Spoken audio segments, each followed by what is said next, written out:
Dumating na naman ang araw na pinakahihintay namin, ang araw na makakasahod na naman kami ng dolyares. After ng 5 months na tambay, makakasampa na naman kami ng barko.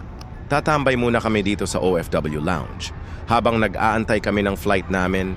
Connecting flight na naman kami papuntang Qatar, tapos Qatar to Montreal, Canada. Samahan nyo naman kami mga katropa sa mahaba-habang biyahe namin papuntang barko. Sa mga di pa nakakaalam, please share this video lalo na sa mga Pilipinong OFW natin. May libreng pagkain at inumin dito sa OFW Lounge.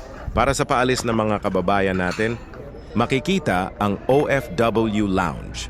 Sa Manila International Airport Terminal 3, passport lang yung kailangan sa entrance para makapasok dito. Malaking tulong ito sa mga kababayan natin na short sa pera habang nag-aantay paalis. Salamat sa gobyerno natin, my dot, naisip din na matino para sa mga Pilipino. Masarap yung mga pandesal at puto dito. Tapos unlimited pa hanggat kaya mo lang ubusin. Pero bawal magdala at ilagay sa plastic, mahiya ka naman. At ito yung pinakapaborito ko dito, yung tradisyonal na lugaw ng Pilipino. Masarap lalo na merong itlog na maalat, tapos fried garlic at sibuyas dahon.